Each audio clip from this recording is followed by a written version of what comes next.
ನಮಸ್ಕಾರ ಎಲ್ಲರಿಗೂ, welcome back to my vlogs. ನಾವು ದೋಸೆ ಹಿಟ್ಟನ್ನು ರುಬ್ಬಿಟ್ಟಿರ್ತೀವಿ. ಕೆಲವು ಸಲ ಅದು ಉಬ್ಬಿ ಬರೋಲ್ಲ. ಬೆಳಗ್ಗೆ ದೋಸೆ ಇಡ್ಲಿ ಮಾಡಬೇಕಾದ್ರೆ ಸಾಫ್ಟಾಗಿ ಇರೋಲ್ಲ, ಹಾರ್ಡಾಗಿರುತ್ತೆ. ಯಾವುದೇ ಸೋಡಾ ಏನು ಬಳಸ್ತೇನೆ ನಾವು ಈಸಿಯಾಗಿ ಈ ರೀತಿ ಮಾಡಿಕೊಂಡ್ರೆ ದೋಸೆ ಹಿಟ್ಟು ಚೆನ್ನಾಗಿ ಉಬ್ಬಿ ಬರುತ್ತೆ. ಅದಕ್ಕೆ ಮೊದಲು ನಾನಿಲ್ಲಿ ದೋಸೆ ಹಿಟ್ಟು ನಾವು ನೈಟು ರುಬ್ಬಿಡ್ತೀವಲ್ಲ, ಆಗ ಈ ರೀತಿ ಸ್ಟವ್ ಹಚ್ಬಿಟ್ಟು ಹೆಂಚಿಟ್ಕೋಬೇಕು. ಹೆಂಚಾಗಲಿ ತವ ಆಗಲಿ ಇಟ್ಟು ಸ್ವಲ್ಪ ಬಿಸಿ ಆಗಬೇಕು. ಚೆನ್ನಾಗಿ ಅದು ಬಿಸಿ ಆದಮೇಲೆ ಈ ರೀತಿ ನಾವು ರುಬ್ಬಿಟ್ಕೊಂಡಿರೋ ದೋಸೆ ಹಿಟ್ಟು ಪಾತ್ರೆನ ಹೆಂಚಿನ ಮೇಲೆ ಇಟ್ಬಿಟ್ಟು ಆ ಸ್ಟವ್ ಆಫ್ ಮಾಡಿಬಿಡಿ. ಅದು ಬಿಸಿ ಆಗಿರುತ್ತಲ್ಲ, ಆ ಬಿಸಿಗೆ ದೋಸೆ ಹಿಟ್ಟನ್ನ ಅದ್ರ ಮೇಲೆ ಇಟ್ಟರೆ ಚೆನ್ನಾಗಿ ಉಬ್ಬಿ ಬರುತ್ತೆ. ಅದ್ರ ಜೊತೆಗೆ ನಾನಿಲ್ಲಿ ದೋಸೆ ಹಿಟ್ಟಿನ ಸೆಂಟ್ರಲ್ಲಿ ಒಂದು ಲೋಟದಲ್ಲಿ ಈ ರೀತಿ ಸ್ವಲ್ಪ ಬಿಸಿ ನೀರನ್ನ ಚೆನ್ನಾಗಿ ಕಾಯಿಸ್ಬಿಟ್ಟು ಆ ನೀರನ್ನು ಆ ದೋಸೆ ಹಿಟ್ಟಿನ ಜೊತೆ ಇಟ್ಬಿಡಿ. ಈ ರೀತಿ ಇಟ್ಬಿಟ್ಟು ಪ್ಲೇಟ್ ಮುಚ್ಚಿಟ್ಬಿಟ್ರೆ ಬೆಳಗ್ಗೆ ಅಷ್ಟರಲ್ಲಿ ಎಷ್ಟೇ ವೆದರ್ ತುಂಬ ಥಂಡಿ ಇದ್ರೂ ಸಹ ದೋಸೆ ಹಿಟ್ಟು ಚೆನ್ನಾಗಿ ಉಬ್ಬಿ ಬರುತ್ತೆ. ಯಾವುದೇ ರೀತಿ ಸೋಡಾ ಏನು ಬಳಸ್ದಿರನೇ ದೋಸೆ ನಾವು ಇಡ್ಲಿ ಸಾಫ್ಟಾಗಿ ಮಾಡ್ಕೋಬೋದು. ದೋಸೆ ಹಿಟ್ಟು ಮಧ್ಯದಲ್ಲಿ ಲೋಟ ಇಟ್ಟಿರೋದ್ರಿಂದ ನೀರು ಮಿಕ್ಸ್ ಆಗುತ್ತೇನೋ ಅನ್ಕೋಬೋದು. ನೀರೇನು ಮಿಕ್ಸ್ ಆಗಲ್ಲ. ಸೊ ಎಲ್ಲರಿಗೂ ಯೂಸ್ಫುಲ್ ಆಗುತ್ತೆ ಅನ್ಕೊಂಡಿದ್ದೀನಿ ಫ್ರೆಂಡ್ಸ್. ನೆಕ್ಸ್ಟ್ ಟಿಪ್ ಬಂದು ನಾನು ಇಲ್ಲಿ ಬೆಳ್ಳಿ ದೀಪ ತಗೊಂಡಿದ್ದೀನಿ. ನೋಡಿ, ನಾವು ಬೆಳ್ಳಿ ದೀಪನ ಹಚ್ಚಕ್ಕೆ ಯೂಸ್ ಮಾಡ್ತೀವಿ. ಬೆಳ್ಳಿ ಪ್ಲೇಟ್ಸ್ ಇರುತ್ತೆ, ಮತ್ತು ಕಳಶ ಕೂಡ ಇರುತ್ತೆ. ಕೆಲವು ಸಲ ಏನಾಗುತ್ತೆ ಅಂದರೆ ಒಂದು ವಾರಕ್ಕೆಲ್ಲ ಕಪ್ಪಕ್ಕಾಗ್ಬಿಡುತ್ತೆ. ಸೊ ಆ ರೀತಿ ಆಗದೆ ಇರೋ ಹಾಗೆ ನಾವು ಈ ರೀತಿ ಸಿಂಪಲ್ಲಾಗಿ ಮನೆಯಲ್ಲಿ ಎಲ್ಲರ ಮನೇಲೂ ಕೋಲ್ಗೇಟ್ ಪೇಸ್ಟ್ ಇದ್ದೇ ಇರುತ್ತೆ. ಸೊ ಆ ಪೇಸ್ಟನ್ನು ತೊಗೊಂಡು ಅದರಲ್ಲಿ ಸಾಲ್ಟ್ ಇರಬಾರ್ದು, ಆ ರೀತಿ ನಾರ್ಮಲ್ ಪೇಸ್ಟ್ ಬರುತ್ತಲ್ಲ ಆ ಪೇಸ್ಟನ್ನು ತೊಗೊಂಡು ಈ ರೀತಿ ದೀಪಕ್ಕೆ ಚೆನ್ನಾಗಿ ಹಚ್ಬಿಟ್ಟು ನಾವು ಉಜ್ಜೋದ್ರಿಂದ ಆ ದೀಪಗಳು ಬೆಳ್ಳಕ್ಕಾಗ್ಬಿಡುತ್ತೆ. ನಾವು ಒಂದು 15 ಡೇಸ್ ಇಟ್ಟರೂ ಸಹ ಬೆಳ್ಳಿ ದೀಪ ಹಾಗೆ ಬೆಳ್ಳಕ್ಕಿರುತ್ತೆ, ಕಪ್ಪಕ್ಕಾಗಲ್ಲ. ಪೀತಾಂಬರಿ ಪೌಡರು ಬೇಕಾಗಲ್ಲ, ಸೋಪು ಬೇಕಾಗಲ್ಲ. ನಾವು ಬೆಳ್ಳಿ ವಾಶ್ ಮಾಡೋಕ್ಕೆ ಅಂತ ಲಿಕ್ವಿಡ್ ತರ್ತೀವಲ್ಲ, ಅದು ಬೇಕಾಗಲ್ಲ. ಈ ರೀತಿ ನಾವು ಪೇಸ್ಟಿನ ಸಹಾಯದಿಂದ ಈಸಿಯಾಗಿ ಬೆಳ್ಳಿ ಸಾಮಗ್ರಿನ ಕ್ಲೀನ್ ಮಾಡ್ಕೋಬೋದು. ಬೇಗ ಬೆಳ್ಳಕ್ಕಾಗುತ್ತೆ. ಮತ್ತು ಒಂದು 15 ಡೇಸ್ ಇಟ್ಟರೂ ಸಹ ನಾವು ದೀಪ ಹಚ್ಚಿಟ್ರೂ ಸಹ ಅದು ಬೆಳ್ಳಕ್ಕೆ ಇರುತ್ತೆ. ನಾವು ಪೇಸ್ಟ್ ಬದಲು ಟೂತ್ ಪೌಡರ್ ಬರುತ್ತಲ್ಲ, ಅದನ್ನು ಸಹ ತೊಗೊಂಬಂದು ಈ ರೀತಿ ಬೆಳ್ಳಿ ಸಾಮಗ್ರಿನ ಉಜ್ಜೋಕ್ಕೆ ಯೂಸ್ ಮಾಡ್ಬೋದು. ಟೂತ್ ಪೌಡರಲ್ಲಿ ಉಜ್ಜೋದ್ರಿಂದನೂ ಸಹ ಬೆಳ್ಳಿ ಸಾಮಗ್ರಿ ಬೆಳ್ಳಕ್ಕಾಗುತ್ತೆ. ಸೊ ನೋಡಿ, ನಾನು ಯಾವುದೇ ರೀತಿ ನಾರೇನು ಯೂಸ್ ಮಾಡಿಲ್ಲ, ನಾರೇನು ಬೇಕಾಗಲ್ಲ. ಪೇಸ್ಟನ್ನು ತೊಗೊಂಡು ಈ ರೀತಿ ಚೆನ್ನಾಗಿ ನಾವು ಬೆಳ್ಳಿ ದೀಪಕ್ಕೆ ಹಚ್ಚಿ ಒಳಗಡೆ ಎಲ್ಲ ನೋಡಿ ಈ ರೀತಿ ಉಜ್ಕೊಂಡು ಕೈಯಲ್ಲೇ ಉಜ್ಕೊಂಡು ವಾಶ್ ಮಾಡಿಕೊಂಡ್ರೆ ಸಾಕು. ಮತ್ತು ನಾವು ನಾರ್ಮಲ್ ವಾಟರಲ್ಲಿ ವಾಶ್ ಮಾಡೋದಕ್ಕಿಂತ ಫಿಲ್ಟರ್ ವಾಟರ್ ಅಂದರೆ ಸ್ವೀಟ್ ಇರುತ್ತಲ್ಲ ವಾಟರ್, ಆ ವಾಟರಿಂದ ವಾಶ್ ಮಾಡೋದ್ರಿಂದ ಬೆಳ್ಳಿ ಸಾಮಗ್ರಿ ಸ್ವಲ್ಪ ದಿನ ಬೆಳ್ಳಕ್ಕೆ ಹಾಗೇ ಇರುತ್ತೆ, ಕಪ್ಪಕ್ಕಾಗ್ದಿರ. ದೀಪದ ಹಚ್ಚಿರ್ತೀವಲ್ಲ, ಒಳಗಡೆ ಆಯಿಲ್ ಜಿಡ್ಡೆಲ್ಲ ಇರುತ್ತಲ್ಲ, ಅದಕ್ಕೂ ಸಹ ಯಾವುದೇ ರೀತಿ ಸೋಪೇನು ಹಾಕೋದೇ ಬೇಕಾಗಿಲ್ಲ. ಹಾಗೆಯೇ ಪೇಸ್ಟ್ ಅಪ್ಲೈ ಮಾಡಿದ್ರೆ ಸಾಕು, ಎಷ್ಟೇ ಆಯಿಲ್ ಜಿಡ್ಡಿದ್ರು ಅದೆಲ್ಲ ನೀಟಾಗಿ ಒಟ್ಟೋಗ್ಬಿಡುತ್ತೆ. ಸೊ ನೋಡಿ, ನಾನು ವಾಶ್ ಮಾಡಿದ್ಮೇಲೆ ತೋರಿಸ್ತಾ ಇದ್ದೀನಿ ಎಷ್ಟು ಕಪ್ಪಕ್ಕಾಗಿತ್ತು, ಬೆಳ್ಳಕ್ಕಾಗ್ಬಿಟ್ಟಿದೆ ಈಗ. ಸೊ ಇದೇ ರೀತಿ ನಾನು ತಟ್ಟೆ ಮತ್ತು ದೀಪಗಳನ್ನೆಲ್ಲ ವಾಶ್ ಮಾಡ್ಕೊತಾ ಇದ್ದೀನಿ. ನೋಡಿ, ಈ ರೀತಿ ಕಪ್ಪಗಾಗ್ಬಿಟ್ಟಿತ್ತು. ನಾವು ಪೇಸ್ಟ್ ಅಪ್ಲೈ ಮಾಡಿ ಈ ರೀತಿ ಉಜ್ಕೊಳ್ಳೋದ್ರಿಂದ ಎಷ್ಟೇ ಕಪ್ಪಕ್ಕಿದ್ರೂ ಅದು ಸೆಕೆಂಡಲ್ಲಿ ಬೇಗ ಬೆಳ್ಳಕ್ಕಾಗ್ಬಿಡತ್ತೆ. ಸೊ ನಾವು ಉಜ್ತಾನೆ ಗೊತ್ತಾಗುತ್ತೆ ನಮಗೆ ಅದು ಎಷ್ಟು ಬೆಳ್ಳಕ್ಕಾಗುತ್ತೆ ಅಂತ. ಬೆಳ್ಳಿ ದೀಪಗಳನ್ನ, ಬೆಳ್ಳಿ ಕಳಶನ ಎಲ್ಲ ಉಜ್ಜಿದಾದ್ಮೇಲೆ ಈ ರೀತಿ ಚೆನ್ನಾಗಿ ವಾಶ್ ಮಾಡ್ಕೊಂಡಾದ್ಮೇಲೆ ನಾವು ಒಂದು ಕಾಟನ್ ಕ್ಲಾತು, ವೈಟ್ ಕ್ಲಾತ್ ಬರುತ್ತಲ್ಲ, ಸೊ ಆ ಕ್ಲಾತ್ ತೊಗೊಂಡು ನೀಟಾಗಿ ಒರೆಸಿಟ್ಬಿಟ್ರೆ ಅದು ಹಾಗೇ ಇರುತ್ತೆ. ಇಲ್ಲಾಂದರೆ ನೀರು ಹಾಗೆ ಇದ್ದರೆ ಕೆಲವು ಸಲ ಏನಾಗುತ್ತೆ ಅಂದರೆ ಅದೆಲ್ಲ ಹಾಗೆ ಡಾಟ್ ಥರ ಕೂತ್ಬಿಡುತ್ತೆ ದೀಪಗಳ ಮೇಲೆ. ಸೊ ಈ ರೀತಿ ಬಟ್ಟೆನಲ್ಲಿ ಒರೆಸಿದಾದ್ಮೇಲೆ ನಾನು ನಿಮಗೆ ತೋರಿಸ್ತಾ ಇದ್ದೀನಿ ಎಷ್ಟು ಬೆಳ್ಳಕ್ಕಾಗಿದೆ ಅಂತ. ನೋಡಿ, ತುಂಬ ಚೆನ್ನಾಗಿ ಇದು ಕಲೆಗಳೆಲ್ಲ ಹೊಟ್ಟೋಗ್ಬಿಟ್ಟಿದೆ ಮತ್ತು ಬೆಳ್ಳಕ್ಕಾಗಿದೆ, ಆಯಿಲ್ ಜಿಟ್ಟೆಲ್ಲ ಹೊಟ್ಟೋಯ್ತು.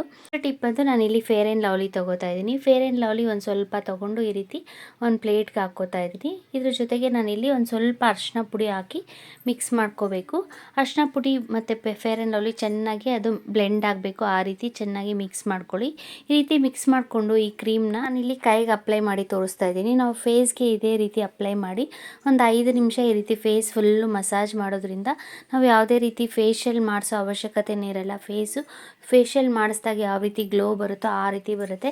ನಾವು ಈ ರೀತಿ ಮಸಾಜ್ ಮಾಡಿ ಒಂದು 5 ನಿಮಿಷ ಬಿಟ್ಟು ಆಮೇಲೆ ನೋಡಿ ಫೇಸ್ ವಾಶ್ ಮಾಡಿ ನೋಡಿದ್ರೆ ನಮಗೆ ಗ್ಲೋ ತುಂಬ ಚೆನ್ನಾಗಿ ಬರುತ್ತೆ. ಮತ್ತು ಫೇಸಲ್ಲಿ ಸ್ಕಿನ್ನು ಸಹ ಸಾಫ್ಟಾಗಿರುತ್ತೆ.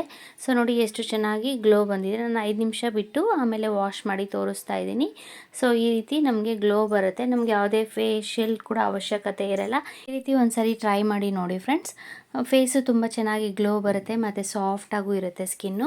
ಈ ಟಿಪ್ಸು ಎಲ್ಲರಿಗೂ ಯೂಸ್ಫುಲ್ ಆಗುತ್ತೆ ಅಂದ್ಕೊಂಡಿದ್ದೀನಿ. ತುಂಬ ಕೆಮ್ಮಿದೆ, ಕಮ್ಮಿನೇ ಆಗ್ತಾ ಇಲ್ಲ ಅಂದಾಗ ಈ ರೀತಿ ಕಷಾಯ ಮಾಡಿಕೊಡಿದ್ರೆ ಯೂಸ್ಫುಲ್ ಆಗ್ಬೋದು ಅಂದ್ಕೊಂಡಿದ್ದೀನಿ. ಸೊ ನಾನಿಲ್ಲಿ ಶುಂಠಿ ತೊಗೊಂಡಿದ್ದೀನಿ. ಶುಂಠಿನ ಮೇಲೆ ಸಿಪ್ಪೆ ಎಲ್ಲ ಪೀಲ್ ಮಾಡಿ ಒಂದ್ಸರಿ ಚೆನ್ನಾಗಿ ತೊಳೆದ್ಬಿಟ್ಟು ಈ ರೀತಿ ಒಂದು ಸ್ವಲ್ಪ ಶುಂಠಿ ಮತ್ತು ಅದ್ರ ಜೊತೆಗೆ ಒಂದು 4 ಎಸಳಷ್ಟು ಬೆಳ್ಳುಳ್ಳಿ ತೊಗೊಂಡಿದ್ದೀನಿ.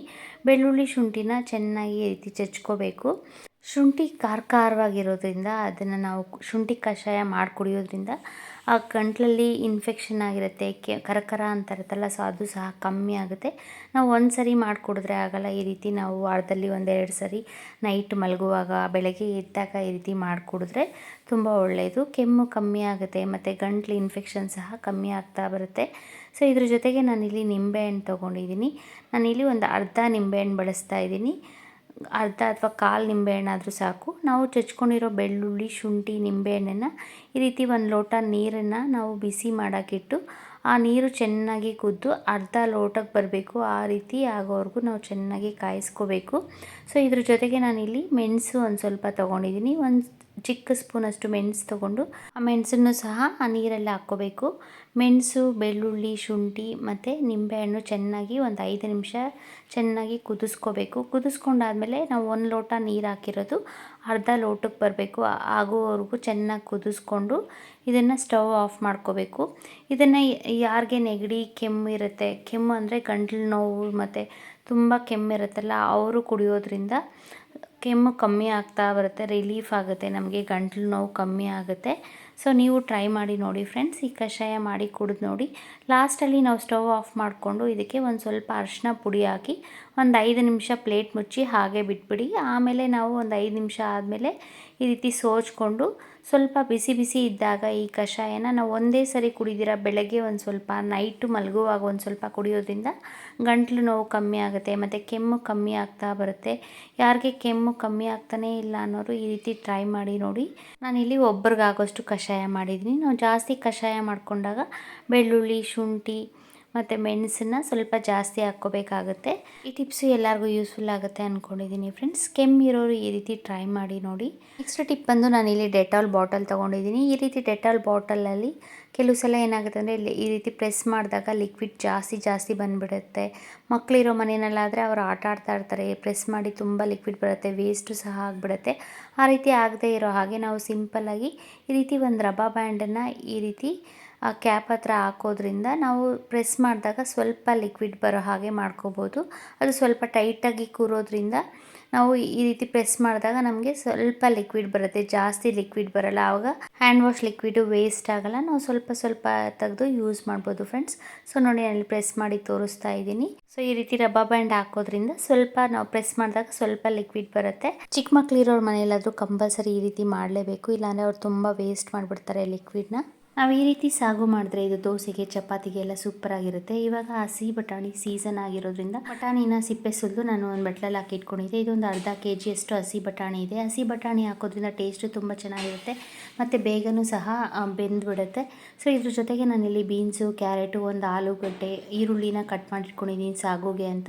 ನಾವು ಬೇಕು ಅಂದರೆ ಬರೀ ಹಸಿ ಬಟಾಣಿ ಸಾಗುನೇ ಮಾಡ್ಕೋಬೋದು, ಬಟಾಣಿ ಮಾತ್ರ ಹಾಕಿ ತರಕಾರಿ ಏನೂ ಹಾಕ್ತೀರಾ. ನಾನೀಗ ಸ್ಟವ್ ಹಚ್ಕೊಂಡು ಬಾಣಲಿ ಇಟ್ಕೊಂಡು ಅದಕ್ಕೆ ಒಂದು ಸ್ವಲ್ಪ ಎಣ್ಣೆ ಹಾಕ್ಕೊಂಡಿದ್ದೀನಿ. ಎಣ್ಣೆ ಹಾಕಿ ಸಾಸಿವೆ ಸಿಡ್ದಾದ್ಮೇಲೆ ಇದಕ್ಕೆ ನಾನು ಹಸಿ ಕರ್ಬೇವಿನ ಸೊಪ್ಪು ಹಾಕ್ಕೊಂಡಿದ್ದೀನಿ. ಈಗ ನಾವು ಕಟ್ ಮಾಡಿ ಇಟ್ಕೊಂಡಿರೋ ಈರುಳ್ಳಿ ಹಾಕ್ಕೋತಾ ಇದ್ದೀನಿ.